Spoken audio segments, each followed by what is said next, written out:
Hey guys, welcome to success Dilip. मैं दिलीप कुमार, स्वागत है आपका इस वीडियो में। तो दोस्तों, एक बहुत बड़ी डिपार्टमेंट की तरफ से परमानेंट सरकारी नौकरी की ज़बरदस्त वैकेंसीज आई है, जो कि ऑल इंडिया के ITI pass out candidate apply कर सकते हैं। जी हाँ दोस्तों, ये वैकेंसी ओनली आईटीआई स्टूडेंट के लिए वैकेंसी रिलीज की गई है एनएफएल से, यानी कि नेशनल फर्टिलाइजर्स लिमिटेड की डिपार्टमेंट की तरफ से आईटीआई परमानेंट जॉब्स पर वैकेंसी रिलीज की गई है। अलग अलग ट्रेड पर वैकेंसी से बेहतरीन सरकारी नौकरी है, क्योंकि ये डिपार्टमेंट आपका केमिकल की डिपार्टमेंट है, केमिकल फैक्ट्रीज, जिसका एक यूनिट है आरएफसीएल।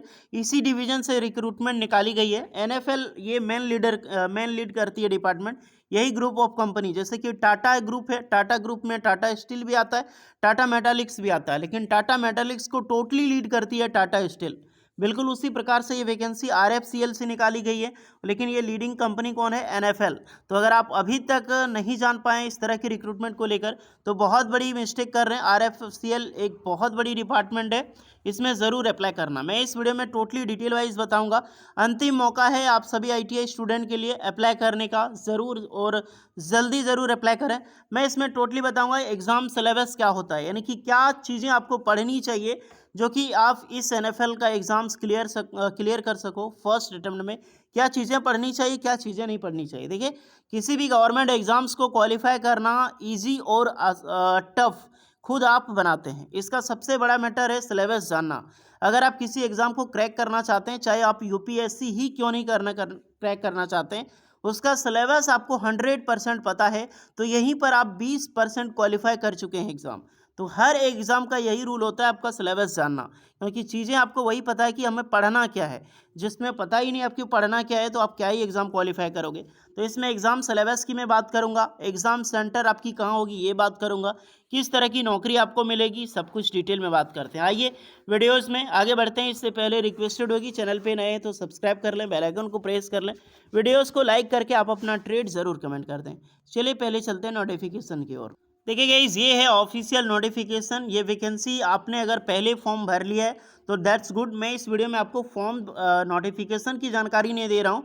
मैं इस वीडियो में आपकी एग्ज़ाम सिलेबस, एग्ज़ाम पैटर्न और आपका एग्ज़ाम सेंटर वगैरह की जानकारी देने आया हूँ। ध्यान रहे, फिर भी अगर आपको नहीं पता है नोटिफिकेशन निकाली गई है, तो एक बार मैं फिर से आपको बता देता हूँ, ताकि बहुत सारे कैंडिडेट को नहीं जानकारी होती है, तो वो आराम से अप्लाई कर पाएंगे। इसकी डेट अभी बाकी है अप्लाई करने के लिए। वैकेंसी देखिए एनएफएल से निकाली गई है, उसका एक डिपार्टमेंट है आपका Ramagundam Fertilizers and Chemicals Limited. ये पूरी जो डिपार्टमेंट है इनका फर्टिलाइजर्स या फिर केमिकल की फैक्ट्रीज होती है, जो गवर्नमेंट ऑफ इंडिया लीड करती है, सेंट्रल गवर्नमेंट के अंदर में आता है ये। ओके, तेलंगाना में इसका हेडक्वार्टर है। वैकेंसी टेबल अगर आप देखना चाहें तो इसमें वैकेंसी जो रिलीज़ की गई है अटेंडेंट की वैकेंसीज है। अटेंडेंट ग्रेड 1 यानी कि टेक्नीशियन ग्रेड 1, यही वैकेंसी मानी जाती है। पोस्ट कौन कौन सी पोस्ट है, तो फिटर हो गया, मैकेनिकल डिपार्टमेंट में देखो तो फिटर हो गया, डीजल मैकेनिक हो गया, यहाँ पर mechanic repair maintenance of heavy vehicle के लिए वैकेंसीज है अलग। जैसे फिटर के लिए 10 है, डीजल मैकेनिक के लिए 3 है, 2 वैकेंसी आपकी एचएम हैवी व्हीकल है उसके लिए वैकेंसीज है, तो अप्लाई कर सकते हैं। इलेक्ट्रिशियन की अकेले वैकेंसी टोटल 7 पोस्ट पर रिलीज़ की गई अटेंडेंट ग्रेड 1 में। फिर आपका इंस्ट्रूमेंशंस में इलेक्ट्रॉनिक मैकेनिक की 3 है और इंस्ट्रूमेंशन मैकेनिक के लिए 4 वैकेंसीज है। टोटल पोस्ट ज़्यादा तो नहीं है, 25 पोस्ट पर ही वैकेंसीज है, लेकिन यही पोस्टें आपकी बेहतर बनाती है अगर आपको इस डिपार्टमेंट में नौकरी लग जाती है तो। सैलरी की टेंशन नहीं लेने का। सैलरी आपको स्टार्टिंग देखिए, जो आपको बेसिक पे मिलेगी 21,500 से लेकर 52,000 तक सैलरी प्रोवाइड की जाएगी, स्टार्टिंग पे है। टीए डीए एचआरए लगा के लगभग आपको इसमें 35 से लगभग 35 सैलरी आपको आसानी से मिल जाएगी यहाँ पे। अप्लाई करने के लिए 18 से 30 साल के कैंडिडेट अप्लाई कर सकते हैं। एज में रिलैक्सेशन सभी कैंडिडेट को मिलेगी। 10th पास प्लस आईटीआई पास आउट होना चाहिए रिलेवेंट ट्रेड से, जिस ट्रेड में आप अप्लाई करना चाहते हैं। अब चलिए बात करते हैं एग्जाम सिलेबस के बारे में। एक चीज़ ध्यान रखना, परसेंटेज कंपलसरी है, 60% है आपका, तभी आप अप्लाई कर सकते हैं। अदरवाइज आप एसटी एससी कैंडिडेट हैं तो 55% चलेगा। और एप्लीकेशन फ़ी इसमें भी 200 रुपये लगने वाला है। जनरल ओबीसी ईडब्ल्यूएस वालों के लिए, ST SC PWD ex serviceman के लिए कोई भी चार्ज यहाँ पर नहीं लगेगा, जो कि सेम होता है। देखिए, जो भी कैंडिडेट आपको लगा कि मैं अप्लाई कर सकता हूँ, एलिजिबल हो गया हूँ, तो 22 फरवरी 2024 तक लास्ट डेट है। जाओ जल्दी से अप्लाई कर लो।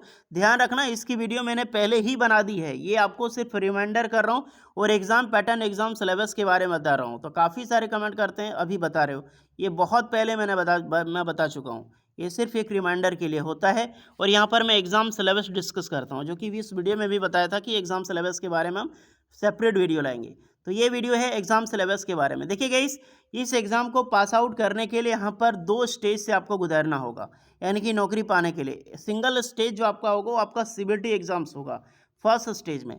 सेकेंड स्टेज में आपका क्या होगा, यहाँ पर आपका ट्रेड टेस्ट होगा, यानी कि स्किल टेस्ट होगा। अब सीबीटी जो होगा यानी कि कंप्यूटर बेस्ड टेस्ट, अब ये किस प्रकार का होगा इसको ध्यान से देखें। यहाँ पर टोटली मेंशन है कि किस प्रकार की होगी। जो कि आपका एग्ज़ाम सिलेबस होगा वो भी आपका 2 पार्ट में होगा। सीबीटी जो आपका होने वाला है वो आपका 2 पार्ट में होगा, ओके। और दोनों के लिए जो आपको टेस्ट ली जाएगी वो 2 घंटे की होगी। इंग्लिश हिंदी दोनों लैंग्वेज में होगी। 120 मिनट का टाइम आपको यहाँ पर मिलने वाला है, ओके। जिसमें से मीडियम मैं बता चुका हूँ। नंबर ऑफ क्वेश्चन कितना होगा, टोटल 150 क्वेश्चन आपका होगा, जो कि क्वेश्चन एग्जाम में पूछे जाने वाले हैं 2 पार्ट में। पार्ट 1 जो आपका होगा 100 मार्क्स का होगा, और पार्ट 2 आपका होगा वो 50 मार्क्स का होगा, ओके। जो पार्ट 1 आपका होगा आपका ट्रेड से रिलेटेड होगा। मान लीजिए इलेक्ट्रिशियन है, या फिर आपका जो भी आपका डिसिप्लिन है, फिटर के लिए वैकेंसी, इलेक्ट्रॉनिक की वैकेंसी, वो आपका ट्रेड से रिलेटेड क्वेश्चन पूछा जाएगा टोटल 100 मार्क्स का। जैसे कि आपने पावर ग्रिड का एग्ज़ाम दिया है, तो आपको पता लग गया होगा कि लेवल क्या आ रहा है, तो उसी लेवल का पढ़ाई करना है। देखिए मैं ट्रेड बता देता हूँ कि किसी भी ट्रेड से रिलेटेड अगर क्वालिफाई करना है तो बहुत ईजी होता है, लेकिन मेन मुद्दा है कि आपको पढ़ना क्या है, ये चीज़ें पता होनी चाहिए। तो इसमें बता रहा हूँ, खास करके देखिए अगर फिटर की आप तैयारी कर रहे हैं, जैसे मैकेनिकल ब्रांच की, तो नॉर्मली जो मैकेनिकल जॉब से रिलेटेड हो गया या फिर फिटिंग से रिलेटेड हो गया, तो नॉर्मली जो स्ट्रॉन्ग चैप्टर है, स्ट्रॉन्ग लेक्चर है, सिर्फ वही को पढ़िए, क्योंकि एक्स्ट्रा पूछा जाता है बट उतना नहीं मार्क्स का वैल्यूज़ होता है कि क्वांटिटी कितना हो। मोस्टली क्वेश्चन जो पूछा जाता है वो आपका वेरियस चैप्टर से ही पूछा जाता है, ओके। तो ट्रेड जैसे इलेक्ट्रिशियन हो गया, इलेक्ट्रिशियन में जैसे ट्रांसफार्मर हो गया, या फिर आपका अग्निशमन वाला आग, ये आग लगने पर कौन सी गैस बुझाई जा सकती है, यानी कि क्या फायर एक्सटिंग्विशर यूज किया जाएगा, ये सब पढ़ लें। दूसरा आपका इंडक्शन मोटर वगैरह जो आता है, यानी कि टोटल मोटर जनरेटर, ये दोनों चैप्टर पढ़ लें। ट्रांसफार्मर पढ़ लें, अग्निशमन वाला बेसिक पढ़ लें, तो आप आराम से इसी में लगभग 100 में से 70 क्वेश्चन कर लोगे गाइस। तो ये चीज़ें होती है बेसिक जानना। दूसरी है आपकी जो 50 क्वेश्चन जो आपकी होगी, जनरल इंग्लिश पूछा जाएगा, क्वांटिटेटिव एप्टीट्यूड पूछा जाएगा, रीजनिंग नॉलेज पूछा जाएगा, एंड जनरल अवेयरनेस। अब इसमें भी general awareness, reasoning base, general English जो होता है वो बिल्कुल ईजी होता है, इंग्लिश बिल्कुल ईजी होता है। क्वांटिटेटिव एप्टीट्यूड जो मैथ होता है वो भी आपका अर्थमेटिक से ही पूछा जाता है, यानी कि नल टंकी वगैरह हो गया, वर्क एंड टाइम हो गया, प्रॉफिट एंड लॉस हो गया, यही सबसे क्वेश्चन होता है, परसेंटेज वगैरह, बिल्कुल लाभ हानि यही सबसे। रीजनिंग भी अच्छे लेवल का नहीं होता है, बिल्कुल आराम से ग्रुप डी लेवल का होता है। देन आपका जनरल अवेयरनेस, तो ये आपकी करंट अफेयर से कहीं से भी क्वेश्चन पूछा जाता है। तो जो जो चीज़ें मैंने बताई है उसको आराम से पढ़ लेनी है। ट्रेड को आप जितना फोकस करोगे उतना सिलेक्शन की ओर आप बढ़ोगे, इस नौकरी की ओर। दूसरा 50 क्वेश्चन जो होता है नॉन टेक्निकल, 50 में कोई भी एग्जाम में अगर आप नहीं भी पढ़ के जाओगे तो 30 क्वेश्चन आराम से कर लोगे, ऐसा क्वेश्चन आता है। अगर आपने पढ़ी है तो ये बात नहीं है कि मैं नहीं पढ़ी हो और आराम से बैठ जाओ तो कुछ भी नहीं हल पाए।